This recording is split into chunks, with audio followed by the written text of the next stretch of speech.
साथियों, हमारे YouTube channel Arun sir research centre में आप सभी का स्वागत है। मैं आपके लिए बहुत ही महत्वपूर्ण क्लास लेकर के आया हूं, जिसका नाम है प्राचीन भारत का इतिहास। ये आपके R O A R O UPPCS IAS के लिए बहुत ही इम्पोर्टेंट क्लास है। प्राचीन भारत का इतिहास, ये समसामयिक घटना चक्र से नोट्स से मैं पढ़ाऊँगा, जो बहुत ही इम्पोर्टेंट होते हैं। समसामयिक घटना चक्र से बहुत ही क्वेश्चन आते हैं आपके। क्लास शुरू करने से पहले अगर आप हमारे यूट्यूब चैनल पर नए आए हैं तो पहले यूट्यूब चैनल को सब्सक्राइब कर लें और बेल आइकन को प्रेस कर लें, ताकि अगले आने वाले वीडियो के नोटिफिकेशन आपके मोबाइल पर पहुंच जाएं और आप क्लास को समय से ले सकें। मैं आपके लिए बहुत ही इंपॉर्टेंट सभी क्लासें लाऊंगा और इम्पोर्टेंट कौन चीज़ है उसके बारे में बताऊंगा, प्रैक्टिस सेट भी करवाऊँगा। तो शुरू करते हैं अब ये आर ओ की क्लास किसके भारतीय इतिहास के बारे में। आज पहला आपका टॉपिक है पाषाण काल। किसके बारे में बताएंगे? पाषाण काल। तो शुरू करते हैं। जिस काल का कोई लिखित साक्ष्य नहीं मिलता उसे प्रागैतिहासिक काल कहते हैं। पहले यह जानते हैं कि प्रागैतिहासिक काल क्या होता है। प्रागैतिहासिक काल जो होता है जिस काल का कोई लिखित साक्ष्य नहीं मिलता उसे प्रागैतिहासिक काल कहते हैं। आधि ऐतिहासिक काल में लिपि के साक्ष्य तो होते हैं, किंतु उनके अपठ्य या ध्रुवोध होने के कारण उनसे कोई निष्कर्ष नहीं निकलता। जो आदि ऐतिहासिक काल होते हैं, लिपि के साक्ष्य तो होते हैं उनके, लेकिन किंतु उनके अपठ्य या ध्रुवोध होने के कारण उनसे कोई निष्कर्ष नहीं निकलता। जब से लिखित विवरण मिलते हैं वह ऐतिहासिक काल है। ऐतिहासिक काल किसे कहते हैं? जिसका लिखित विवरण हो उसे ऐतिहासिक काल कहते हैं। प्रागैतिहासिक काल होता है जिसका कोई लिखित साक्ष्य नहीं मिलता है। आगे देखते हैं। प्रागैतिहासिक के अंतर्गत पाषाणकालीन सभ्यता तथा आदि ऐतिहासिक के अंतर्गत सिंधु घाटी सभ्यता में वैदिक सभ्यता आती है। जो आपका प्रागैतिहासिक अंतर्गत क्या आता है? पाषाणकालीन सभ्यता इसके अंतर्गत आती है, और आदि ऐतिहासिक के अंतर्गत सिंधु घाटी सभ्यता एवं वैदिक सभ्यता आती है। आगे देखते हैं। जबकि छठी शताब्दी ईसा पूर्व, उनसे छठी शताब्दी ईसा पूर्व से ऐतिहासिक काल का आरंभ होता है। सर्वप्रथम 1863 ईस्वी में भारत में पाषाणकालीन सभ्यता अनुसंधान प्रारंभ हुआ। कब प्रारंभ हुआ? 1863 में भारत में पाषाणकालीन सभ्यता का अनुसंधान प्रारंभ हुआ। उपकरणों की विभिन्नता के आधार पर संपूर्ण पाषाण युगीन संस्कृति को 3 प्रमुख चरणों में विभाजित किया गया। किसने? पाषाण युगीन संस्कृति को कितने भागों में डिवाइड किया गया? 3 भागों में डिवाइड किया गया। ये आपके ARO UPPCS IAS के लिए बहुत ही इंपॉर्टेंट क्लास है।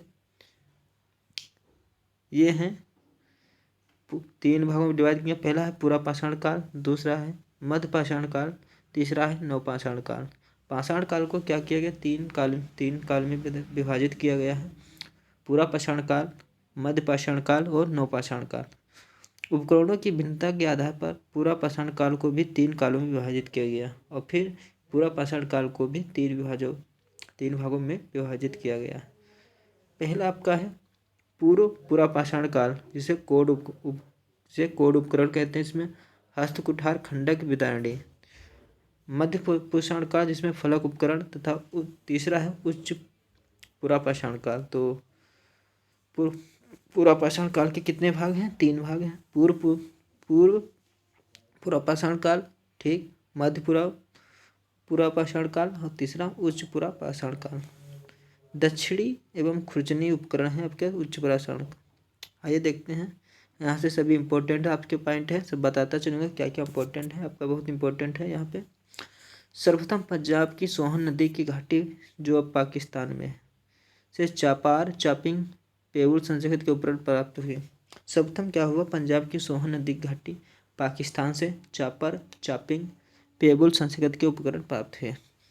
सर्वप्रथम मद्रास के समीप बदमपुरे, क्या नाम है, मदमदुरे तथा अंतरिपक्कम से हैंड एक्स संस्कृत के उपकरण प्राप्त किए गए। इस संस्कृत के अन्य उपकरण क्लीवर, स्क्रैपर आदि हैं।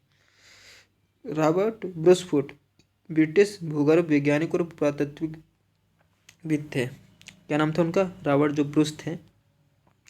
ब्रूसफुट ब्रिटिश भूगर्भ वैज्ञानिक और पुरातत्वविद थे। 1863 ईस्वी में रॉबर्ट ब्रूसफुट ने मद्रास के पास पल्लावरम नामक स्थान से पहला हैंड एक्स प्राप्त किया था। बहुत इंपॉर्टेंट बात है, काफ़ी बार पूछा गया यहाँ से क्वेश्चन आपके यूपीपीसीएस में। 1863 रॉबर्ट ब्रूसफुट मद्रास के पास पल्लमबरम नामक स्थान पर पहला हैंडेक्स प्राप्त किया था। उनके मित्र किंग अतिरपक्कम से पूर्व पाषाण काल के उपकरण खोज निकाले। वर्ष 1935 में डी टेरा के नेतृत्व में एल कैम्ब्रिज अभियान दल ने सोहन घाटी में सबसे महत्वपूर्ण अनुसंधान किए। कहाँ?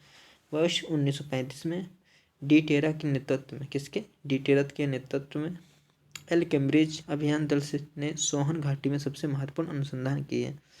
बेलन घाटी में इलाहाबाद विश्वविद्यालय के जी.आर. शर्मा के निर्देशन में अनुसंधान किया गया।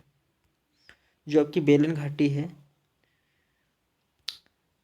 बेलन घाटी में इलाहाबाद विश्वविद्यालय के जी.आर. शर्मा के निर्देशन में अनुसंधान किया गया। पूर्व पाषाण काल से संबंधित यहाँ 44 पुरास्थल प्राप्त हुए। कितने? 44। कितने प्राप्त हुए? पूर्व पुरापाषाण काल से संबंधित यहाँ पर 44 पुरास्थल प्राप्त हुए। उपकरणों के अतिरिक्त बेलन के लोहंदा नाला क्षेत्र से तथा इस काल की अस्त निर्मित मातृ देवी की एक प्रतिमा मिली है। और क्या क्या मिला है यहाँ पे? उपकरणों के अतिरिक्त बेलन के लोहंदा नाला क्षेत्र से इस काल की अस्थि निर्मित मातृ देवी की एक प्रतिमा मिली है, जो संप्रति कौशाम्बी संग्रहालय में सुरक्षित है। कहाँ है? संप्रति कौशाम्बी संग्रहालय में क्या है? सुरक्षित है। आगे देखते हैं। फलकों की अधिकता के कारण मध्य पुरापाषाण काल को फलक संस्कृति भी कहा जाता है। क्या कहा जाता है? फलकों, किसका? फलकों की अधिकता के कारण मध्य पुरापाषाण काल को क्या कहा जाता है? फलक संस्कृति भी कहा जाता है। इन उपकरणों का निर्माण क्वार्टरजाइट पत्थरों से किया गया है। पुरापाषाण कालीन मानव का जीवन पूर्णतया कैसा था? प्राकृतिक था। वे प्रधानतः शिकार पर निर्भर रहते थे। किस पर डिपेंड रहते? निर्भर कहते थे। तथा उनका भोजन मांस अथवा कंदमूल हुआ करता था। कंदमूल क्या होते हैं? कंदमूल फल होता है। अग्नि के प्रयोग से अपरिचित रहने कारण मांस कच्चा खाते थे। ये लोग क्या थे? पुरापाषाण काल में थे जो लोग, वो अग्नि से परिचित नहीं थे, इसलिए मांस को क्या खाते थे? कच्चा खाते थे। इस युग का मानव शिकारी खाद्य संग्राहक था। क्या था? शिकारी था और खाद्य संग्राहक था। इस काल के मानव को पशुपालन तथा कृषि का ज्ञान नहीं था। जो पुरापाषाण के लोग थे, उन मानव का पशुपालन तथा कृषि का ज्ञान नहीं था। भारत में मध्यपाषाण काल के विषय में जानकारी सर्वप्रथम 1867 ईस्वी में हुई। C.L. कर्नाइल ने विंध्य क्षेत्र में लघु पाषाणोपकरण माइक्रोलिथ्स खोज निकाले। यहाँ से आते हैं आपके मध्यपाषाण काल के बारे में बताते हैं। भारत में मध्यपाषाण काल के विषय में जानकारी सर्वप्रथम 1867 ईस्वी में, जब C.L. क्या नाम था उनका? C.L. कर्नाइल ने विंध्य के क्षेत्र से लघु पाषाणोपकरण, जिसे कहते हैं माइक्रोलिथ्स, खोज निकाले। मध्यपाषाण काल के विशिष्ट औजार सूक्ष्म पाषाण पत्थर के बहुत छोटे औजार हैं। जबकि मध्यपाषाण काल के विशिष्ट औजार हैं वो सूक्ष्म पाषाण या पत्थर के बहुत छोटे औजार हैं। आगे देखते हैं। भारत में मानव अस्थिर पंजर सर्वप्रथम मध्यपाषाण काल से ही प्राप्त हुए। भारत में मानव अस्थि के जो पंजर हैं सर्वप्रथम मध्यपाषाण काल से ही प्राप्त होने लगता है। गुजरात स्थित लंघनाज और सबसे महत्वपूर्ण पुरास्थल है। गुजरात में एक जगह है, कौन से? लंघनाज, जो सबसे महत्वपूर्ण पुरास्थल है। यहाँ से क्या क्या मिले हैं ये देखते हैं। यहाँ से लघु पाषाण उपकरणों के अतिरिक्त पशुओं की क्या मिली? हड्डियाँ मिली हैं, कब्रिस्तान मिला है और कुछ मिट्टी के बर्तन भी प्राप्त हुए हैं। जो आपका गुजरात है, लंघनाज से यहाँ क्या क्या प्राप्त हुई? यहाँ पे पशुओं की हड्डियाँ प्राप्त हुई हैं, कब्रिस्तान प्राप्त हुआ तथा कुछ मिट्टी के बर्तन भी प्राप्त हुए हैं। यहाँ से 14 मानव कंकाल भी मिले हैं। कितने? 14 मानव कंकाल मिले हैं। कहाँ? गुजरात के लंघनाज में। मध्यपाषाण कालीन महदहा प्रतापगढ़ उत्तर प्रदेश में पड़ता। कहाँ? महदहा प्रतापगढ़ उत्तर प्रदेश से हड्डी एवं सींग निर्मित उपकरण प्राप्त हुए। कौन कौन से? हड्डी एवं सींग से निर्मित उपकरण प्राप्त हुए। जी.आर. शर्मा ने महदहा के 3 क्षेत्रों में का उल्लेख किया है। किसके? महदहा के 3 क्षेत्रों का उल्लेख किया किसने? जी.आर. शर्मा जी ने। आगे देखते हैं। जो झील क्षेत्र, बूचड़खाना, संकुल क्षेत्र एवं कब्रिस्तान निवास क्षेत्र में बटा था। जी.आर. शर्मा ने महदहा के 3 क्षेत्रों का उल्लेख किया है। कौन कौन से? एक था झील क्षेत्र, दूसरा था बूचड़खाना संकुल क्षेत्र और तीसरा था कब्रिस्तान निवास क्षेत्र में बटा था। बूचड़खाना संकुल क्षेत्र से ही हड्डी बूचड़खाना संकुल क्षेत्र से हड्डी एवं सींग निर्मित उपकरण एवं आभूषण बड़े पैमाने पर पाए गए। डॉक्टर जय नारायण पांडे द्वारा लिखित पुस्तक पुरातत्व विमर्श में महदहा सराय नाहर राय एवं दमदमा तीनों की स्थलों से हड्डी के उपकरण एवं आभूषण पाए जाने का उल्लेख है। क्या नाम था? डॉक्टर जय नारायण पांडे द्वारा एक लिखित पुस्तक है, उस पुस्तक का नाम है पुरातत्व विमर्श में महदहा सराय नाहर राय एवं दमदमा तीनों ही स्थलों से हड्डी के उपकरण एवं आभूषण पाए जाने का उल्लेख है। दमदमा में किए गए उत्खनन के फलस्वरूप पश्चिमी तथा मध्यवर्ती क्षेत्रों से कुल मिलाकर 41 मानव शवाधान ज्ञात हुए हैं। कितने?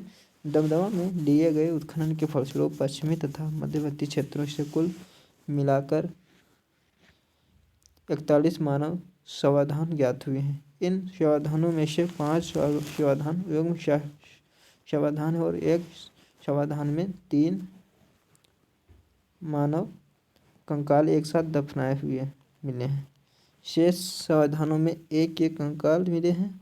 सराय नाहर राय से ऐसी समाधि मिली है जिसमें 4 मानव कंकाल एक साथ दफनाए गए हैं। कहाँ से मिली है? ये आपको सराय नाहर राय से ऐसी समाधि मिली है जिसमें 4 मानव कंकाल एक साथ दफनाए गए थे। यहाँ की कब्रें समाधियाँ आबाद क्षेत्र के अंदर स्थित हैं। यहाँ की जो कब्रें हैं इतने समाधियाँ कितने आबाद क्षेत्र के अंदर स्थित हैं। कब्रें छिछली तथा अंडाकार थीं। कब्रें कैसी थीं? छिछली तथा अंडाकार थीं। विंध्य क्षेत्र के लेखहिया के शिलाश्रय संख्या 1 से मध्य पाषाणिक लोक पाषाण उपकरणों के अतिरिक्त 17 मानव कंकाल प्राप्त हुए हैं, जिनमें से कुछ सुरक्षित हालात में हैं तथा अधिकांश क्षत विक्षत हैं। अमेरिका के ओरेगॉन विश्वविद्यालय के कौन थे? अमेरिका के ओरेगॉन विश्वविद्यालय के जॉन और लुकास के अनुसार लेखहिया में कुल 27 मानव कंकालों की अस्थियां मिली हैं। कितनी? लेखहिया में कुल 27 मानव कंकालों की अस्थियां मिली हैं। आगे देखते हैं। पशुपालन का प्रारंभ मध्य पाषाण काल में हुआ। आपसे पेपर में पूछा जाता है कि पशुपालन का प्रारंभ किस काल में हुआ? तो पशुपालन का जो प्रारंभ है वो मध्य पाषाण काल में हुआ है। पशुपालन के साक्ष्य भारत में आदमगढ़ होशंगाबाद मध्य प्रदेश में पड़ता है। आदमगढ़ वहाँ से मिले तथा बागौर भीलवाड़ा राजस्थान से प्राप्त हुए हैं। जो पशुपालन के साक्ष्य हैं आपके भारत में आदमगढ़ कहाँ पड़ता है? होशंगाबाद मध्य प्रदेश में तथा बागौर भीलवाड़ा राजस्थान से प्राप्त हुए हैं। मध्य पाषाण काल के मानव शिकार करके मछली पकड़कर और खाद्य वस्तुओं का संग्रह कर पेट भरते थे। मध्य पाषाण काल के मानव क्या करते थे? शिकार करके मछली पकड़कर और खाद्य वस्तुओं का संग्रह कर पेट भरते थे।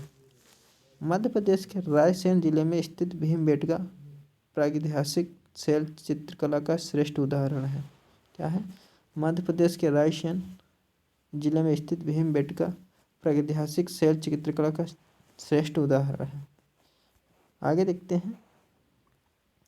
भारत में यहीं से चित्रकारी से मुक्त सर्वाधिक 500 शिलाश्रय प्राप्त हुए। यूनेस्को ने भीमबेटका शैल चित्रों को विश्व विरासत सूची में शामिल किया है। किसको?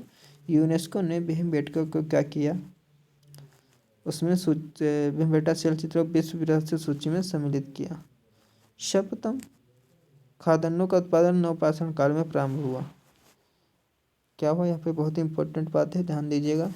सर्वप्रथम खाद्यान्नों जो अनाज वगैरह थे उत्पादन नवपाषाण काल में प्रारंभ हुआ। इसी काल में गेहूं की कृषि प्रारंभ हुई। कब? इसी काल में क्या हुआ? गेहूं की कृषि प्रारंभ हुई। नवीनतम खोजों के आधार पर भारतीय उपमहाद्वीप में प्राचीनतम कृषि साक्ष्य वाला स्थल उत्तर प्रदेश के संत कबीर नगर जिले में स्थित लहुरा देव है। कहाँ है? लहुरा देव। यहाँ से 9000 ईसा पूर्व से 9000 ईसा पूर्व से 7000 ईसा पूर्व मध्य के चावल के साक्ष्य प्राप्त हुए हैं। उल्लेखनीय है कि इस नवीनतम खोज के पूर्व भारतीय उपमहाद्वीप का प्राचीनतम कृषि साक्ष्य वाला स्थल मेहरगढ़ पाकिस्तान के बलूचिस्तान में पड़ता है। आगे देखते हैं क्या उल्लेखनीय है। उल्लेखनीय है कि इस नवीनतम खोज के पूर्व भारतीय उपमहाद्वीप का प्राचीनतम कृषि साक्ष्य वाला स्थल मेहरगढ़ जो पाकिस्तान के बलूचिस्तान में स्थित है, यहाँ से 7000 ईसा पूर्व के गेहूँ के साक्ष्य मिले हैं। जबकि प्राचीनतम चावल के साक्ष्य वाला स्थल कोल डिहवा इलाहाबाद जिले में बेलन नदी के तट पर स्थित है। यहाँ से 6500 ईसा पूर्व के चावल की भूसी के साक्ष्य मिले हैं। माना जाता है चीन यांगसी नदी घाटी क्षेत्र में लगभग 7000 ईसा पूर्व चावल उगाया जाता है। तो चीन यांगजी नदी घाटी क्षेत्र में लगभग 7000 ईसा पूर्व चावल उगाया गया। आगे देखते हैं मक्का के बारे में। मक्का लगभग 6000 ईसा पूर्व का प्रथम साक्ष्य मैक्सिको में पाया गया। मक्का कहाँ पाया गया? मक्का लगभग 6000 ईसा पूर्व का प्रथम साक्ष्य मैक्सिको में पाया जाता है।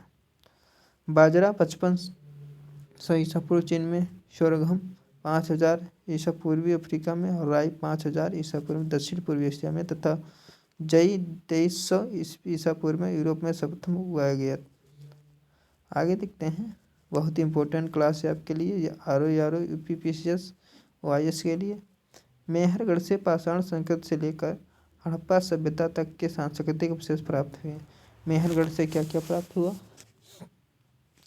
मेहरगढ़ से पाषाण सांस्कृतिक संस्कृति को लेकर हड़प्पा सभ्यता तक के सांस्कृतिक अवशेष प्राप्त हुए। मानव कंकाल के साथ कुत्ते कंकाल बुर्ज होम जो कश्मीर में पड़ता है प्राप्त हुआ था। मानव कंकाल के साथ कुत्ते का कंकाल बुर्ज होम जम्मू कश्मीर में प्राप्त हुआ था। गर्द आवाज़ के साक्ष्य भी यहीं से प्राप्त हुए हैं। जो आपकी गर्द आवाज़ थी यहीं से साक्ष्य प्राप्त हुए हैं। इस पुरास्थल की खोज वर्ष 1935 में डी टेरा एवं पीटरसन ने की थी। किसने की थी? इस पुरास्थल की खोज किसने की थी? 1935 में डी टेरा एवं पीटरसन ने की थी। गुफक करार कश्मीर में स्थित नवपाषाणकालीन स्थल है। कौन सा? गुफक करार कश्मीर में स्थित है, नवपाषाणिक स्थल है। गुफक करार का अर्थ होता है कुलाल अर्थात कुम्हार की गुहा। यहाँ के लोग कृषि क्या करते थे? यहाँ के लोग कृषि एवं पशुपालन का कार्य करते थे। तो यहाँ के कृषि थे, एग्रीकल्चर थे, क्या करते थे? यहाँ के लोग कृषि एवं पशुपालन का कार्य करते थे। चिरांद बिहार के सारण जिले में स्थित है। चिरांद कहाँ है? चिरांद बिहार के सारण जिले में स्थित है। यहाँ से नवपाषाणिक अवशेष प्राप्त हुए हैं। वो जो हम जम्मू कश्मीर के पश्चात चिरांद से सर्वाधिक मात्रा में पाषाणिक उपकरण प्राप्त हुए हैं। यहाँ से हड्डी के अनेक उपकरण प्राप्त हुए हैं। यहाँ से प्राप्त उपकरण हिरण के सींगों से निर्मित नवपाषाणी युग दक्षिण भारत में मृतक दफनाने के स्थल के रूप में ब्रह्मरथ पाषाण स्मारक की पहचान की गई। आगे, नवपाषाण कालीन पुरास्थल से राख के टीले कर्नाटक में मैसूर के पास बेल्लारी जनपद में स्थित संगनकल्लू नामक स्थान से प्राप्त हुए हैं। नवपाषाण कालीन पुरास्थल से राख के टीले प्राप्त हुए कर्नाटक से मैसूर के पास बेल्लारी जनपद स्थित संगनकल्लू नामक स्थान से प्राप्त है। पिकली हल में भी राख के टीले मिले हैं। कहाँ मिले हैं? पिकली हल में भी राख के टीले मिले हैं। ये राख के टीले नवपाषाण युगीन पशुपालक समुदायों के मौसमी शिविरों के जलीय अवशेष हैं। आग का उपयोग नवपाषाण काल ही की महत्वपूर्ण उपलब्धि। जो आग का उपयोग आपका नवपाषाण काल की महत्वपूर्ण उपलब्धि है। आगे देखते हैं, धातु में सबसे पहले तांबे का प्रयोग हुआ। धातु में सबसे पहले किसका प्रयोग हुआ? तांबे का प्रयोग हुआ। इस चरण में पत्थर एवं तांबे के उपयोग का साथ साथ प्रयोग जारी रहा है। इसी कारण से ताम्रपाषाणिक संस्कृति या कैल्कोलिथिक कल्चर कहा जाता है। ताम्रपाषाणिक का अर्थ है पत्थर एवं तांबे के प्रयोग की अवस्था। यहीं पर आज की क्लास समाप्त होती है। अगली क्लास में हम जल्द ही मिलेंगे। ये क्लास आपके फर्स्ट थी भारतीय इतिहास की, पाषाण काल की। अगली क्लास में आपके लिए जल्द ही लेकर आऊँगा। ये आपके ARO UPPCS IAS के लिए बहुत ही इंपॉर्टेंट क्लास है। और हमारे YouTube चैनल को सब्सक्राइब कर बेल आइकन को प्रेस कर लें। अगर आपको वीडियो पसंद है तो लाइक ज़रूर करें और कमेंट में बताएं कि वीडियो कैसा लगा। जय हिंद।